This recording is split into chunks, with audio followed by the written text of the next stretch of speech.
step on. Wake up, brother, gonna rise with sun.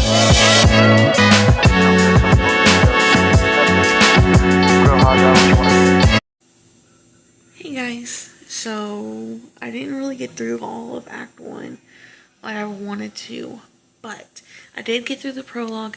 I'll go through Act 1 tomorrow with you guys. Say hi to the Darla. Hi babies. So with the prologue,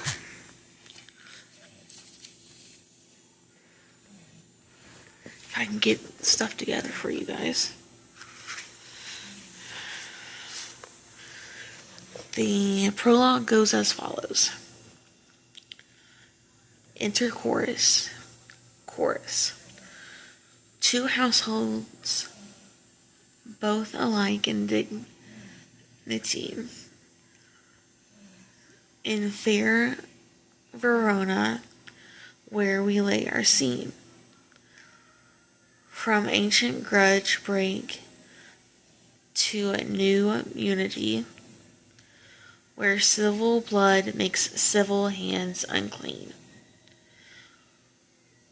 From forth to the fatal loins of these two foes, a pair of star-crossed lovers take their life, whose misadventured Peteos overthrows, doth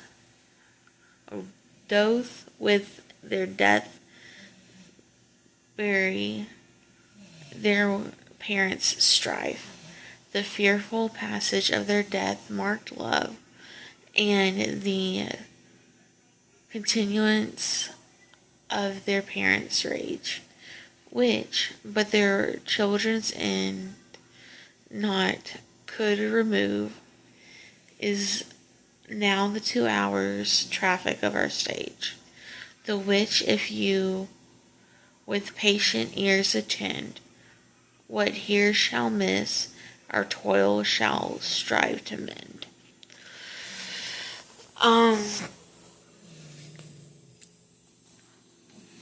With the questions that were asked for the prologue, it was who speaks the prologue, and then what is the purpose of the prologue. The chorus, if you haven't known, if you were listening, or ensemble, speak the prologue. The prologue talks briefly about what happens in the play. In what poetic form is the prologue? Shakespearean sonnet. Now, if you don't know, Shakespeare was really known for these sonnets where it has 3 4-line units or quatrains followed by a concluding 2-line unit or a couplet, which the rhyme scheme goes A B A B, C D C D, E F E F, and then G G. That is what the Shakespearean sonnet is, and he's known for that type of sonnet throughout all of his plays.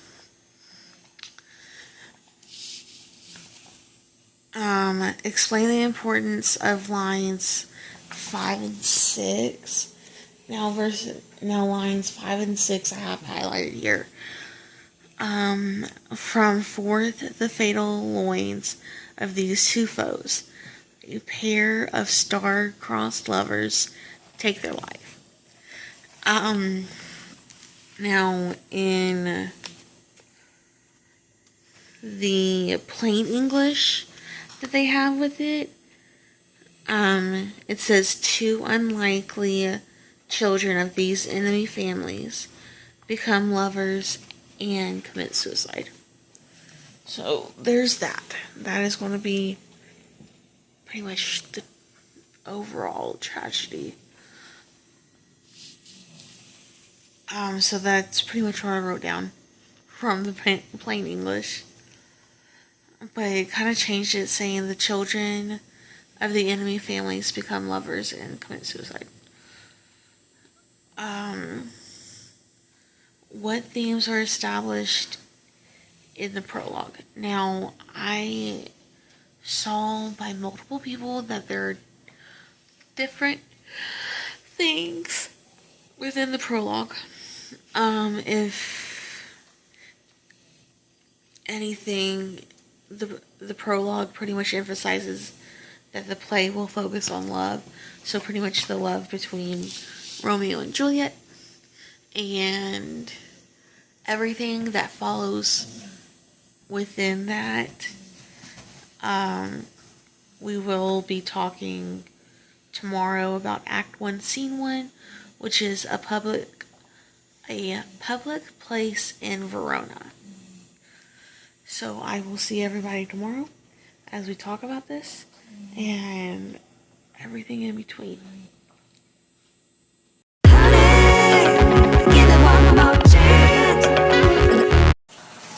There we go. Hey guys, so it's like about 10:05 at night. I'm just now getting Romeo and Juliet done. I'm a lot here lately. Since you've seen me last. So for Act 1, Scene 1, a public place in Verona. How does Shakespeare start the play so that he gains the attention of the groundlings? So there's pretty much how he starts it is that he usually he explains that there's servants that are carrying swords and small shields. And it starts off pretty teasingly between the servants who are for the Capulet family. So they start off teasingly before anything happens. Extremely in Act 1, Scene 1.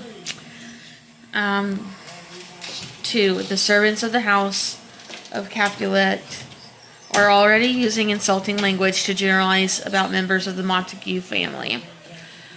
What does this show about attitudes in the two houses? Honestly, it pretty much shows that they already hate each other, all the way down to the servants. Not liking each other. Hating, not liking each other, whatever.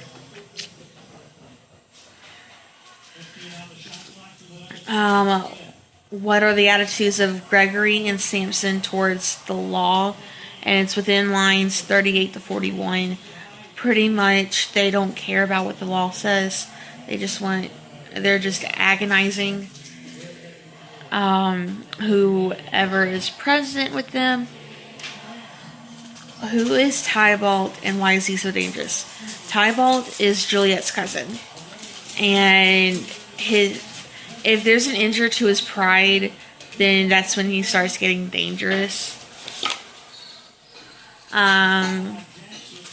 In number 5, in Scene 1, lines 76 through 81, how are the responses of Lady Capulet and Lady Montague to their husbands different? Well, apparently, when I looked at it,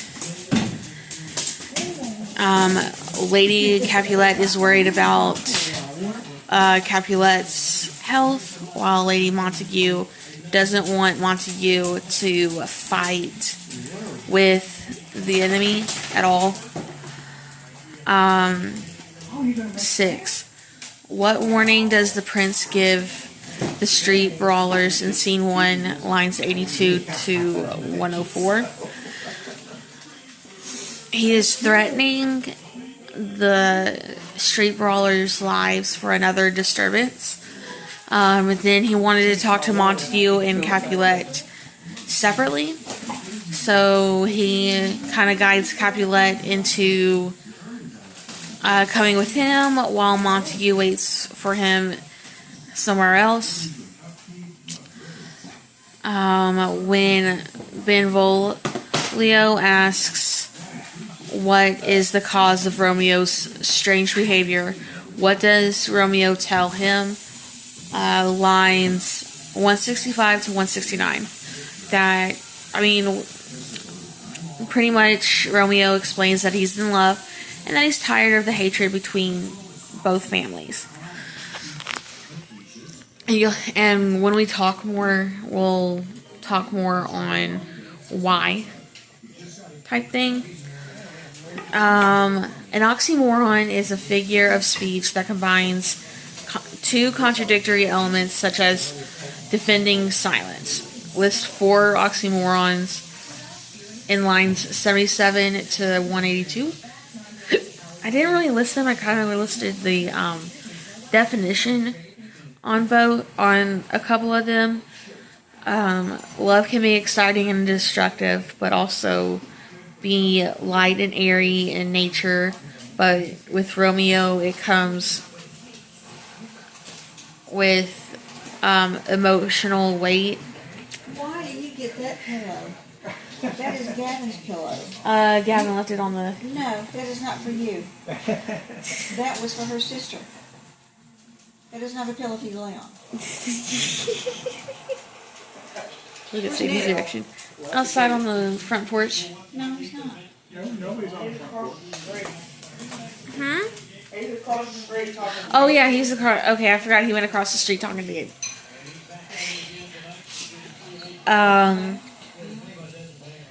According to Romeo, why does the young woman he is in love with